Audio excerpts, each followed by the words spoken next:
Hello and welcome to AleksTabletops MTG Quick Study episode 2. My name is Alex and let's start our second match. Hip. Da da da da. So, in this episode we played Mono Green with Splash Red again. Again, as I said before, we will continue to go with this deck for now. And we played versus Black Green Golgari. So, quick reminder that MTG Quick Study is a series of one-match episodes that focuses on learning from my own matches by rewatching and trying to analyze them. So, yeah, we have a pretty decent opening hand. So we have 3 lands. Like, ideally we actually have 5 lands in the hand. Again, we have Ladvar Elves again, and we have a Dryad of the Cowl. So because of this, we kinda in most cases, if opponent is not going to remove those threats, we actually will be able pretty quickly get to the big creatures. The only thing that we need is to actually get those big creatures. For now, the only big creature that we have is Pelaka Worm, which I love. But again, it's not cheap at all, so we're going to get to it probably like towards the mid game. And of course, don't forget that opponent might have something to remove it. Since this is a Golgari deck, there's definitely something black there that basically will remove it, like Ravenous Chupacabra or Roska's Contempt or other destroying stuff. Yeah. So yeah, right now I guess I thought, like, should I use Rabbit Bite right now? And I decided, yeah, I will. I need to... I wanted to make sure that opponent is not going to have mana advantage. Because, again, this deck kind of able to produce more mana, because, again, remember, every time that we have green, usually we don't have problems with mana. This is the most richest... or the richest, I don't know how to properly say it, the richest color on mana. So at this point, I'm not necessarily thinking that I'm winning, and for the opponent, I guess it creates a pretty interesting feeling like I'm actually playing pretty cautiously. I mean, I'm not putting big threats in play because I'm not able to, but again, even if I would be able to play them, I would still wait for a bit, because like you see right now, opponent is used couple of removals to remove small threats, and it's better to basically get to the point when opponent is going to put everything that he or she has, and then start to put big threats such as Pelaka Worm. And also one of the reasons why I skipped couple of attacks before it didn't blocked is, of course, because I knew that I will regain those lives that I basically will lose with Pelaka Worm. So right now the smartest choice is to actually play Vivian Invocation, and the reason for that, again, this is going to be much likely to remove 6/6 right now. Like, I don't have a pretty decent flyer blocker, and I truly thought that I will get something big, and I got it. We got Gigantosaurus, which basically helped us. Right here, I believe opponent made a pretty huge mistake by doing this. I mean, or maybe not. I don't know. Like, right now, what opponent is doing is basically understanding that 6/6 is going to die. Opponent just basically pays 2 lives each time to surveil 2 in order to get cards. Like, opponent actually had a couple of cards that might work, but what I think opponent is searching for is a removal for either Pelaka Worm or Gigantosaurus. One thing that opponent needs to remove, though, is Pelaka Worm. Why wouldn't you keep the elf? I don't know. And of course, I'm attacking. I'm pretty sure that opponent, like, at this point, I believe opponent will block with all creatures.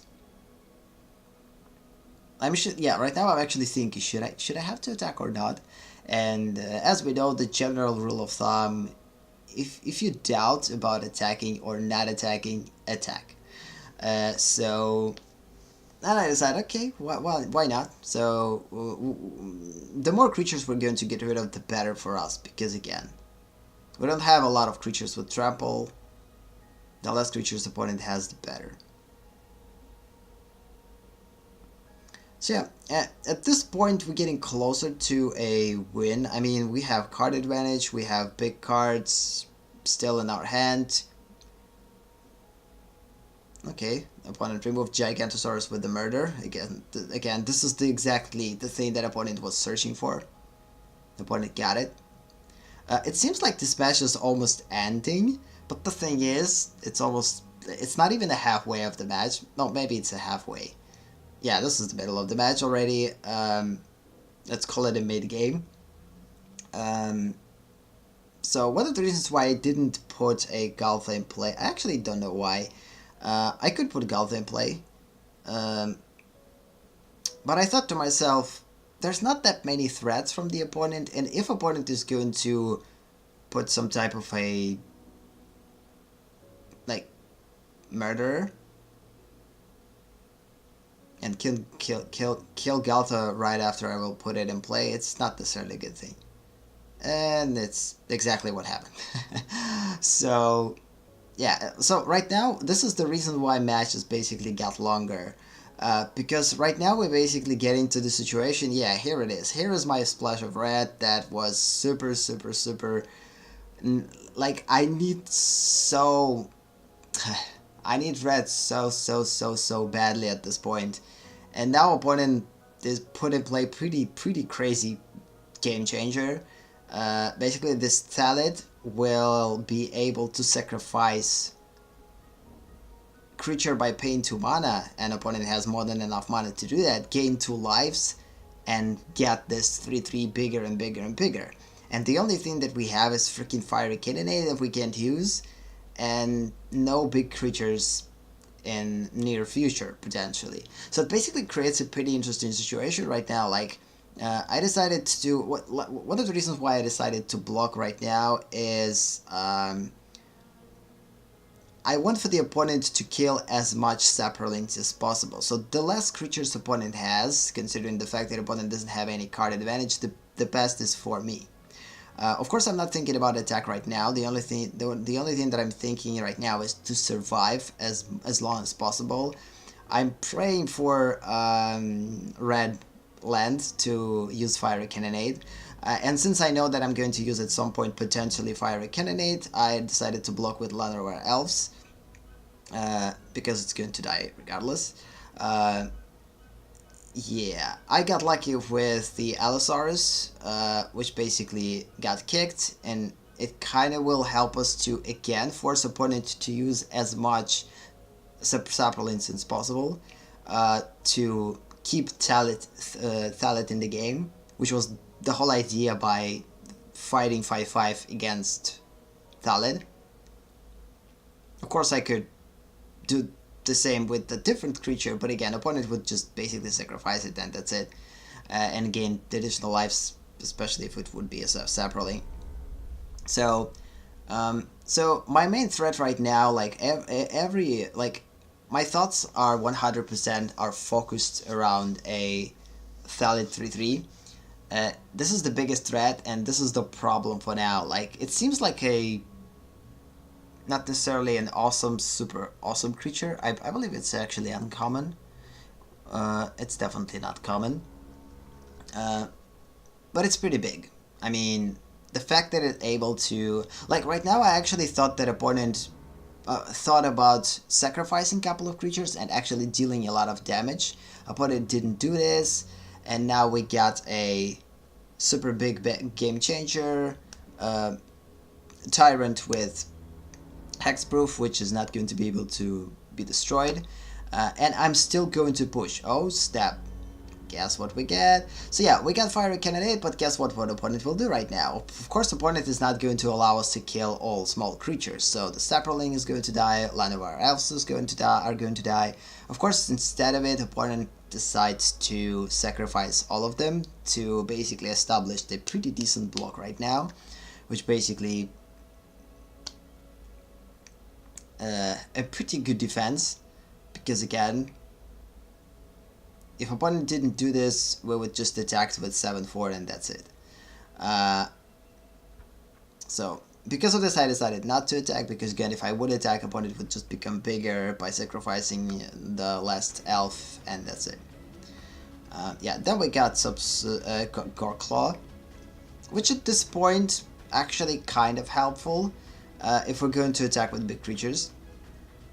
I could attack with this one because the opponent doesn't have enough creatures to sacrifice and block it properly.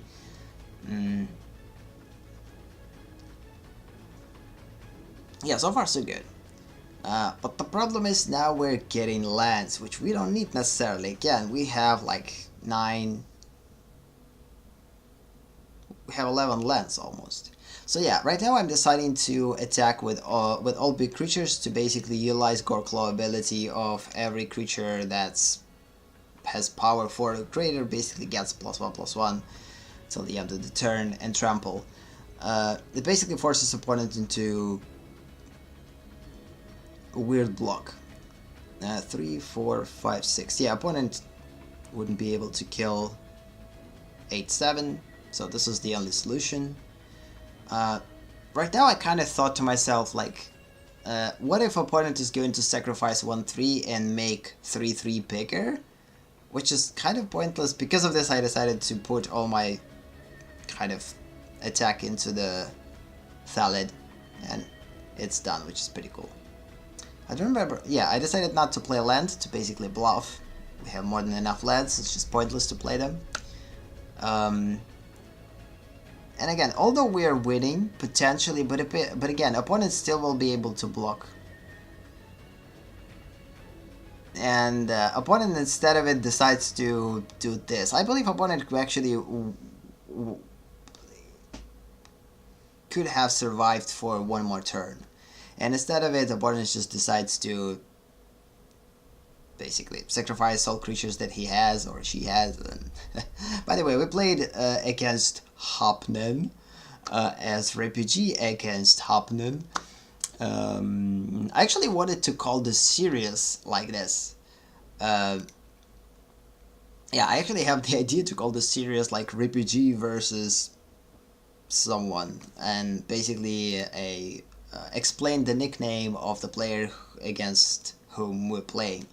But then I decided it's kind of seems weird, and most of the nicknames are weird, and it's not going to be readable in the description, so, and I just decided to call it an MTG Quick Study, which is better and simpler. And I'm going to explain in the description the episodes based on the color that we have played against. So like the Golgari against like mono green with the splash of red or whatever. So basically, like, this is the little bit more general way of explaining what type of decks we're playing than to just what player against what player we're playing, which would be an interesting solution, but still. Yeah, well, I guess this sums up the session, wait, not the session, but the episode. Thank you for watching. If you like this video, give it a boost. If you want more, subscribe and set the bell note. I guess you know what the bell means. I'm calling it the bell note. Visit AleksConnects on Twitch to be a part of MTG Study Live. Have a nice day or night, and see you in the next episode. Bye.